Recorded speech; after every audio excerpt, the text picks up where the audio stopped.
전라남도 한평군 예덕리에 낯선 사람들이 찾아든 것은 지난 91년 3월이었습니다. 그들은 얼핏 보기에 그저 등산이라도 온 것처럼 평범해 보였습니다. 그들은 마을 근처에 있는 조그만 동산에 올랐습니다. 점심 먹기 전에 올라갔던 일행은 곧바로 산을 내려왔고 어디론가 사라졌습니다. 그러나 마을 사람들 중에 그들의 행동을 수상하게 여긴 사람은 아무도 없었습니다. 그날 밤 그들은 같은 장소에 다시 나타났습니다. 그리고 이번에도 역시 오래지 않아 산을 내려갔습니다. 다만 낮과 다른 점이 있다면 손에 내용물을 알 수 없는 이상한 박스 몇 개를 들고 있었다는 점입니다. 한평군청의 나홍채 씨가 같은 장소에 도착한 것은 그로부터 한 달쯤 뒤였는데 나 씨는 거기서 놀라운 현장을 발견했습니다. 산 중턱에 있던 무덤 하나가 완전히 파헤쳐져 있었습니다. 그곳은 일종의 공동묘지터라서 마을 사람들이 평소에도 출입을 꺼려하던 곳이었습니다. 그러나 누군가가 파헤쳐놓고 간 그 무덤은 일반 묘가 아닌 백제시대의 고분이었습니다. 한 달 전 그곳에 나타났던 사람들은 전문 도굴꾼들이었습니다. 낮에 와서 도굴 현장을 미리 익히고 간 그들은 밤 9시경에 다시 와서 무덤을 파헤쳤던 것입니다. 발굴팀이 도착했을 때는 이미 감나가는 귀한 유물은 다 집어간 상태였습니다. 그 수습 발굴 결과 이 고분은 역사적으로 중요한 고분임이 판명됐습니다. 전문 도굴꾼들은 어지간히 큰 고분들은 아예 거들떠보지도 않는다고 합니다. 그런 고분들은 이미 오래전에 다 도굴당해서 더 이상 나올 게 없다는 것입니다. 지난 여름 경주 헌강 왕릉의 봉분이 갑자기 함몰됐던 것도 도굴 때문인 것으로 밝혀졌습니다. 조사 결과 고분 내부에서 88 담배갑과 도굴 장비들이 발견됐는데 88 담배가 나온 것이 87년인 점을 감안한다면 최근 5, 6년 이내에 도굴당한 셈입니다. 그러나 더욱 충격적인 것은 그 이전에 이미 일본 사람들이 한 차례 도굴해 간 적이 있었다는 점입니다. 지금 고분 건드릴 게 없습니다. 이건 외전 때 다 죽고 없고 거의 다 도굴을 당했다는 얘기인가요? 다 도굴 당했죠. 이게 70년도 초기에서부터 후반 요 사이가 제일 많이 당했죠. 제일 많이 당했었는데 다 죽고 없습니다. 경주시 외곽에 위치한 장산 고분 역시 두 차례 도굴당한 상태였습니다. 맨 처음 도굴당한 것을 발견한 것이 1968년. 이후 경주 박물관에서 뒤늦게 발굴을 끝냈지만 처음에는 일본 사람들이 그리고 2차로는 한국 사람들이 도굴해 간 뒤라 중요한 유물은 거의 다 잃어버린 뒤였습니다.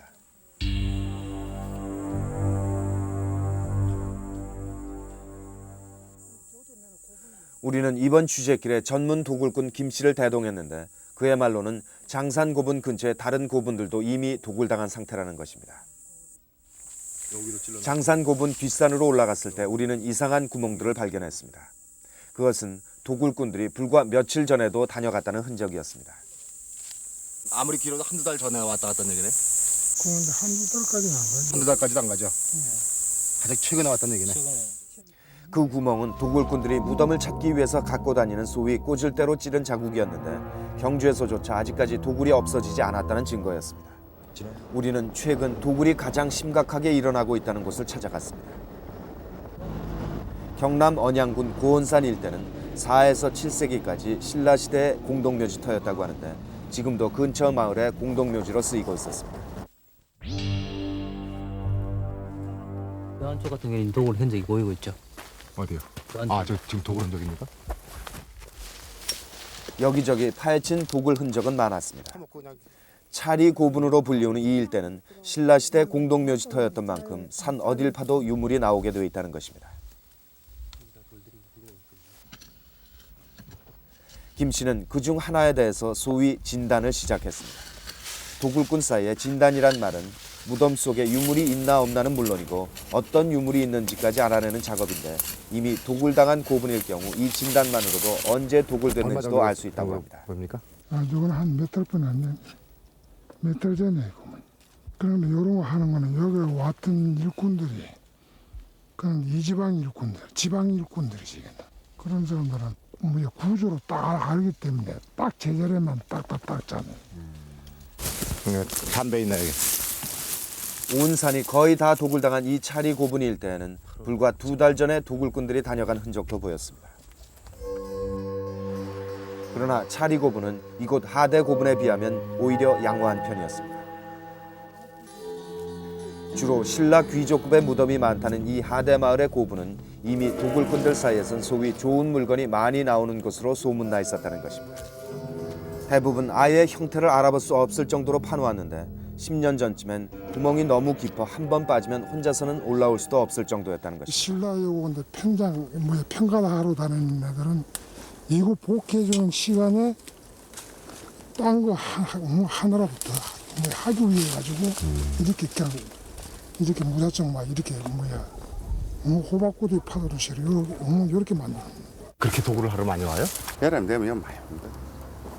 밤에 여름이 되면 우리가 좀 심심하고 이래가지고 한번 올라와 보거든요. 예. 많이 있습니다.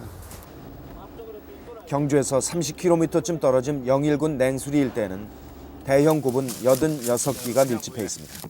그러나 학계의 보고에 따르면 이곳의 고분들도 대부분은 독을 당했다는 것입니다. 우리가 냉수리에 갔을 때도 그 흔적들을 쉽게 찾을 수 있었습니다. 근데 이런 거 진짜 물건이 한 점씩 좋은 것도 많이 나왔을 거야.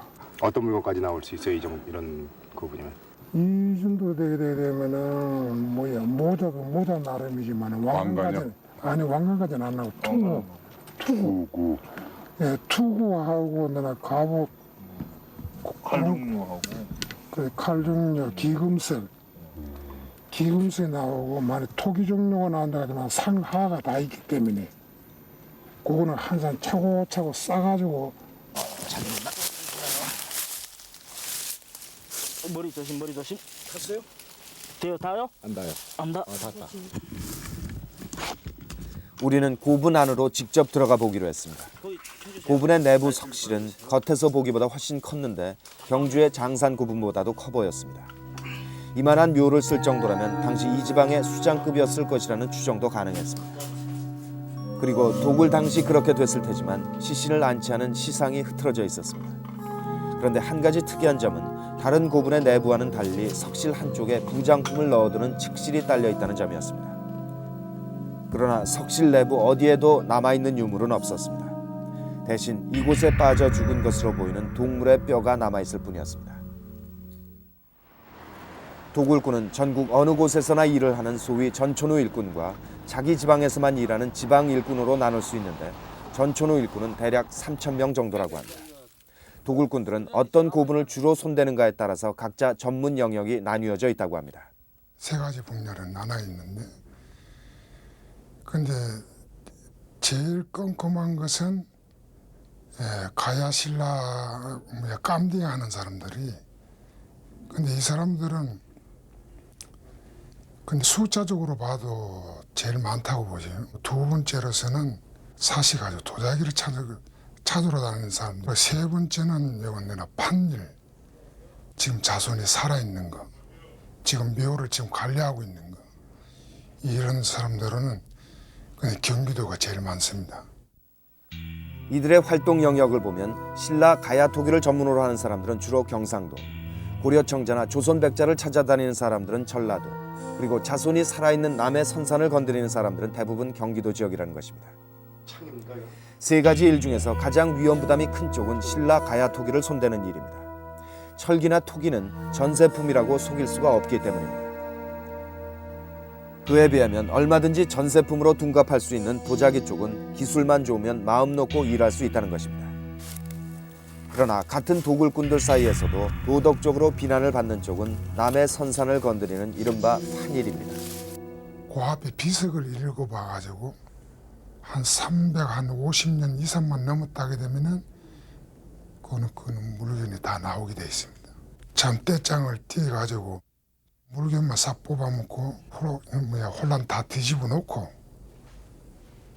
복귀해줄 사이도 없이 참 그렇게 하는 일이 많아요.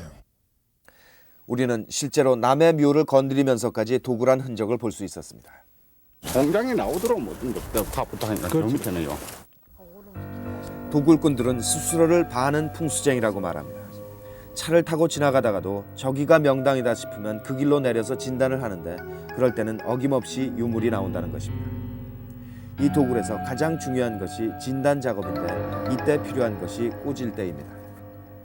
꽂을 때는 잘 휘어지지 않도록 강도가 높은 쇠로 만들었는데 도자기를 찾느냐 개석을 찾느냐에 따라 쓰이는 촉이 달라진다고 합니다. 길이 1 내지 1.5m로 연결한 이 꽂을 때만 있으면 무덤을 쓴 자리와 쓰지 않은 자리를 정확하게 구별할 수 있다는 것입니다. 본땅이라는 건 사람이 건들지 않은 생땅이라 눌러보면 압니까 그렇게?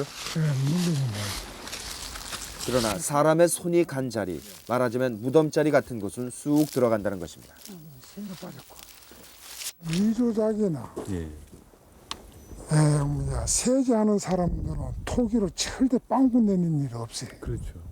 한번 육각이 되면 오거든요. 그런데 경력이 오래된 도굴꾼들은 꽂을 때가 물건에 닿을 때의 느낌과 소리만으로도 그것이 고려청자인지 조선백자인지까지 알아낸다고 합니다.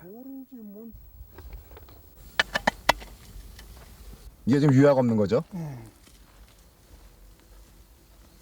소리 안 나고. 유약 바른 겁니까 이건? 도구는 사람들의 의심을 사지 않도록 눈에 띄지 않게 숨겨가지고 다닙니다. 허리에 차가지고 나가 되면 누워오는 주변에서 이제 내 몸에 도구가 있는 줄도 모른다. 그러게 되면 사람이 빈몸으로 해가지고 산에 돌아다니는 것은 그거 어느 누구든지 산에 왜 올라왔나고 이렇게 근데 말 물어보는 사람도 없거든. 삽자루는 즉석에서 나무를 잘라 만들어 끼우고 일이 끝나면 자루만 빼서 버리는데 뒤쪽은 강도를 높이기 위해 따로 쇠를 끼웁니다. 아무리 큰 고분이라도 2-3시간만 파면 물건을 꺼내올 수 있는데 이때 특별히 요란한 도구가 필요한 것도 아니었습니다. 듣고 들어갈 때는 이걸 사용한대. 이거로 옆에 칙벽 그 벽을 뚫고 들어간다 이거죠? 그렇죠. 그들이 가지고 다니는 도구 중에 끌팡새라고 하는 매우 특이한 물건이 하나 있었습니다. 이 끌팡새는 쌀푸대를 개조해서 만들었는데 무덤을 팔 때 나오는 흙을 멀리 갖다 버려서 남의 눈에 띄지 않게 하거나 무덤에 굴을 파고 들어갈 때 쓴다고 했습니다. 결국 무덤 하나를 파는 데 필요한 도구는 꽂을대와 삽, 괭이 그리고 흙을 운반하는 끌팡새가 전부였습니다.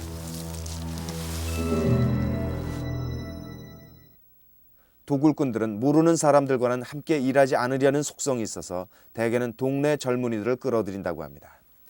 참 신기하다 말입니다. 그래도 또 이거 또 물건을 캐내 와가지고 참 집에서 앉아가서 전화를 걸어가서 중간 사인을 가다 부르든지 참 가게 주인을 부르든지 하게 되면 참 손살같이 내려와가지고 참 물건 사가는 걸로 보았을 때는 참 이 직업치고는 참 괜찮은 직업이라 이 말입니다. 그러다 한 분 두 분 따라다니다 보면은 그럼 이 사람들도 자연적 무르이 들게 돼. 이것이 요즘 도굴꾼들이 쓰는 기구들입니다. 이것만 있으면 2-3시간 만에 고분 하나를 팔 수 있고 고분 하나를 파면 최소 몇백만 원 정도 수입을 올릴 수 있다는 것입니다. 요즘 도굴꾼들은 이 꽂을대 대신에 전자탐지기를 이용하는 경우도 있다고 합니다. 담뱃값만한 그 전자탐지기를 발목에 차고 걸어 다니다 보면 유물이 있는 지점에선 전자음이 난다는 것입니다.